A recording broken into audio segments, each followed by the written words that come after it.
Assalamualaikum warahmatullahi wabarakatuh. Pada kesempatan kali ini kita akan mempelajari tentang kehidupan organisme tanah bab 9.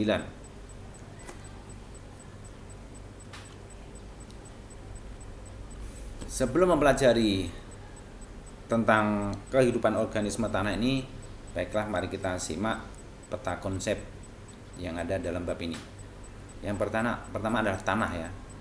Tanah itu ada 3 proses terbentuknya pelapukan ya, yaitu secara fisis, kimia dan biologi. Sementara tanah tersusun dari bahan organik dan bahan mineral. Nah, bahan organik ini bahan yang mudah busuk yang bisa diurai ya.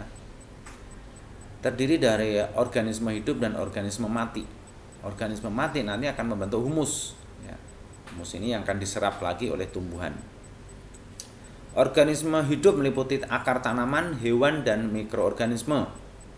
Ya. Hewan dalam tanah itu terdiri dari protozoa, rotifera, nematoda, cacing tanah, arthropoda, dan moluska. Sementara makhluk hidup yang mikro atau yang kecil itu meliputi alga, bakteri, fungi, actinomycetes, dan virus serta bakteriofag.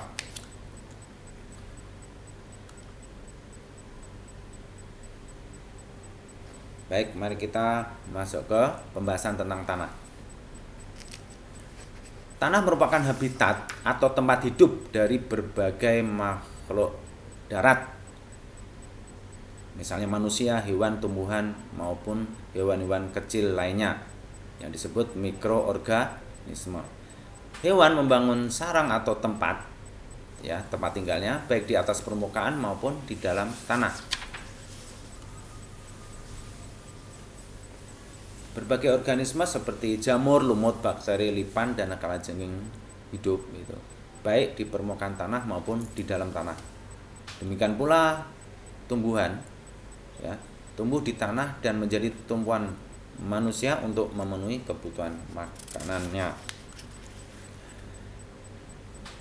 Tanah tersusun dari bahan-bahan mineral hasil pelapukan batuan dan bahan organik hasil pelapukan sisa-sisa tumbuhan dan hewan.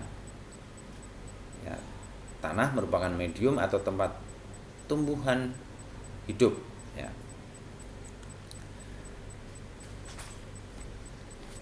Suatu lapisan tanah jika diiris melintang, ya,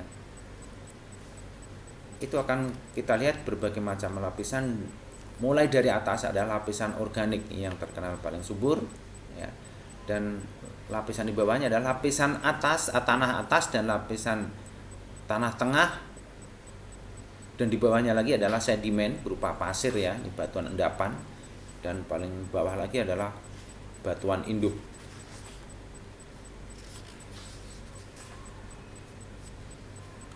Pembentukan tanah itu diawali dengan penghancuran batuan menjadi partikel mineral dalam jumlah yang besar oleh udara dan air dalam ruangan pori-pori batuan tersebut. Nah, penghancuran atau pelapukan terjadi melalui proses berikut ini, yaitu pelapukan secara fisis ya. Pelapukan secara fisis. Kedua, pelapukan secara kimia. Dan yang ketiga adalah pelapukan secara biologis.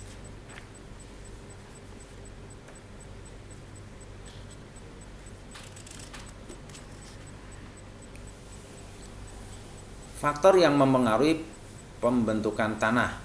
Yang pertama adalah iklim.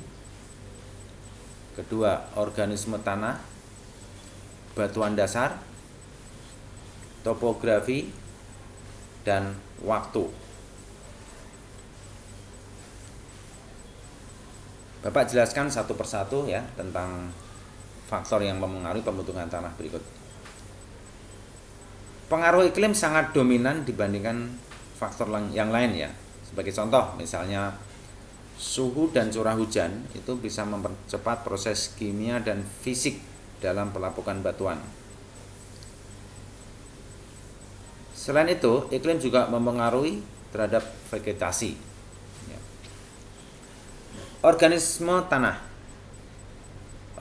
berperan dalam pembentukan tanah karena mampu menghasilkan bahan organik, mengatur asam basa tanah dan peredaran unsur hara, serta memantapkan struktur tanah. Batuan dasar, ya, batuan dasar yang telah mengalami perubahan susunan kimia dan mineral menentukan proses pelapukan dan vegetasi yang hidup di atasnya. Misalnya batu kapur di daerah yang lembab menghambat keasaman tanah sehingga tumbuhan yang tumbuh di batu kapur memiliki kandungan kation logam atau basa relatif tinggi. Berikutnya adalah topografi. Disebut juga bentuk permukaan tanah. Ya, bentuk permukaan tanah ini berpengaruh terhadap cepat lambatnya pengaruh iklim. Pada daerah datar, kecepatan gerak air jauh lebih kecil dibandingkan pada daerah yang bergelombang. Dan berikutnya adalah waktu. Proses pembentukan tanah memerlukan waktu yang cukup lama. Penghancuran bahan dasar di lapisan bawah memerlukan waktu lebih lama daripada penghancuran lapisan bagian atas. Organisme tanah. Yang pertama adalah hewan tanah. Ada hewan-hewan yang hidup di tanah secara permanen, yang tinggal cukup lama, ya. Hewan-hewan tanah itu meliputi nematoda. Ya, sering disebut dengan cacing benang karena bentuknya seperti benang, ya. Ini lihat gambar di sebelah kanannya, ini nematoda. Berikutnya adalah cacing tanah, ya. Cacing tanah ini termasuk invertebrata itu, ya. Tidak memiliki tulang punggung dan memiliki tubuh berruas-ruas atau bersegmen-segmen, ya. Berikutnya adalah arthropoda. Ya, arthropoda. Bagaimana arthropoda? Ya, ini bagian C, ya. Ya, ini arthropoda nih. Ya. Hewan kelompok arthropoda banyak dijumpai di tanah. Ya, ini misalnya ini, ya. Ini kalajengking, ya. Lalu kolembola, ini kutu kayu dan juga luwing. Nah, ini adalah contoh dari arthropoda. Berikutnya adalah moluska. Mana moluska? Nah, ini siput keong termasuk moluska. Moluska itu disebut juga hewan bertubuh lunak, ya.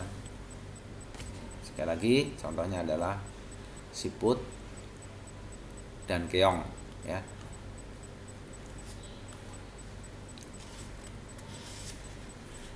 Tumbuhan merupakan habitat penting bagi mikroorganisme tanah, terutama pada lapisan di permukaan tanahnya, ya, atau di lapisan serasa. Lapisan serasa merupakan campuran dari sampah-sampah daun dan ranting-ranting kayu yang lapuk. Jadi kalau ada daun yang sudah tua atau kayu-kayu yang kering, ya, itu akan jatuh di permukaan tanah, ya, akan jadi sampah-sampah daun, ya, itu namanya lapisan serasa. Di situ akan kaya bahan organik yang menyuburkan tanaman. Sisa tumbuhan mengandung bahan organik yang dimakan mikroorganisme tanah dan diubah menjadi humus. Humus inilah yang memperkaya tanah sebagai lapisan serasa. Mikroorganisme meliputi protozoa, rotifera, bakteri, ya, alga mikroskopis, fungi, actinomycetes, dan virus serta bakteriofag. Ya, karena namanya juga mikro, jadi ini sangat kecil sekali, ya. Tidak bisa dilihat dengan mata telanjang, harus menggunakan alat mikroskop, ya. Mari kita bahas satu persatu tentang mikroorganisme dalam tanah. Yang pertama adalah protozoa. Protozoa merupakan organisme bersel tunggal atau bersel satu, berukuran lebih kecil daripada bakteri, tetapi susunan tubuhnya lebih lengkap dari bakteri. Protozoa dalam tanah ini dibedakan menjadi 3 tipe. Yang pertama, Rhizopoda atau amoeba, ciliata, dan flagellata, yang merupakan protozoa yang paling banyak hidup di dalam tanah. Perhatikan gambar yang pertama, ya, ini contoh Euglena, Entamoeba, dan Stentor. Nah, ini contoh-contoh protozoa yang di dalam tanah. Rotifera, ya. Rotifera bersifat mikroskopis dan habitatnya dalam tanah itu lembab. Rotifera biasanya terdapat dalam siklus kehancuran bahan organik, terutama tanah gambut dan tempat-tempat yang basah pada tanah mineral. Hewan ini merupakan alga, protozoa, dan nematoda. Berikutnya adalah alga mikroskopis. Apa itu alga mikroskopis? Ya, alga mikroskopis adalah organisme mikroskopis yang berklorofil, ya, memiliki zat hijau daun, ya, memiliki klorofil. Alga tanah yang penting adalah alga hijau kuning, dan diatom. Alga berkembang biak pada kondisi lembab dan terlindung dari intensitas cahaya yang tinggi. Dalam lingkungan demikian, alga mampu berfotosintesis sehingga menambah bahan-bahan organik ke dalam tanah. Ketika alga mati, sel-sel yang mati akan menjadi nutrisi bagi bakteri dan fungi. Nah, ini contoh alga tanah yang dilihat menggunakan mikroskop. Berikutnya adalah bakteri. Bakteri merupakan organisme yang paling banyak jumlahnya di dalam tanah. Ya, oleh sebab itu jika kalian megang-megang tanah, ya, pasti ada bakterinya. Ya, oleh sebab itu kalian harus rajin mencuci tangan menggunakan deterjen setelah memegang tanah agar bakteri-bakteri tersebut bisa hilang dari tangan kalian. Nah, bakteri yang ditemukan dalam tanah tersebut umumnya paling banyak berbentuk batang atau bacillus.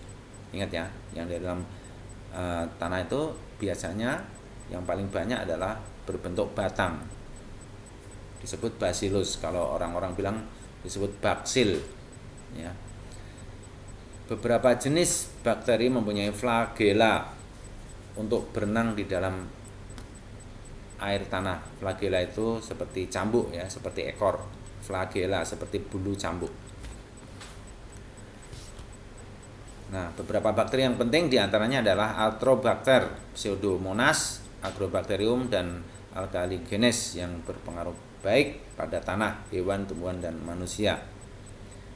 Gambar 9.9 adalah contoh bakteri tanah, ya. Berikutnya adalah fungi, ya.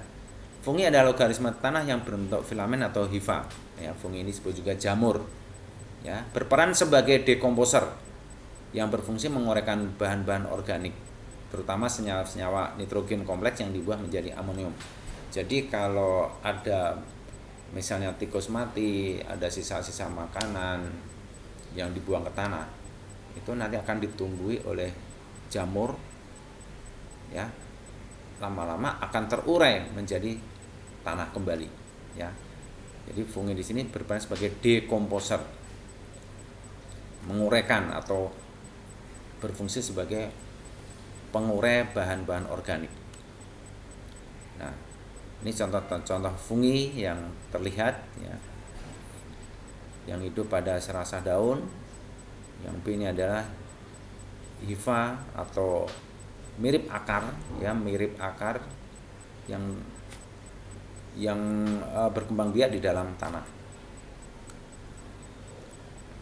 Actinomycetes.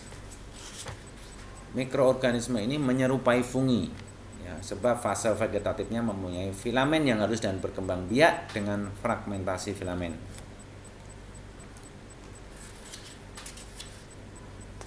Actinomycetes bersifat saprofit dan mampu memfermentasi kompos dan pupuk hijau.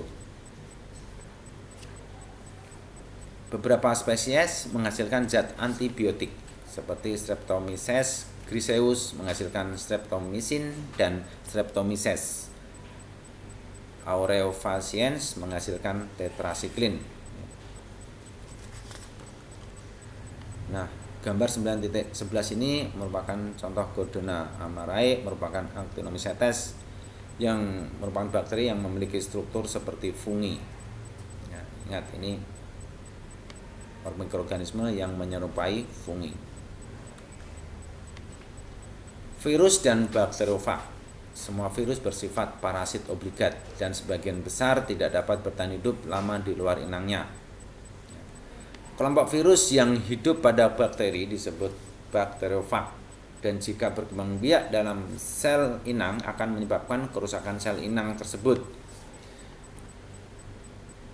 Gambar di sebelah kanan ini merupakan beberapa contoh virus, yaitu A, virus helix, yang B adalah virus berbentuk polihedral, dan C berbentuk kompleks, ya, misalnya bakteriofag. Demikian penjelasan dari Bapak, kurang lebihnya mohon maaf dan saya ucapkan terima kasih. Wassalamualaikum warahmatullahi wabarakatuh.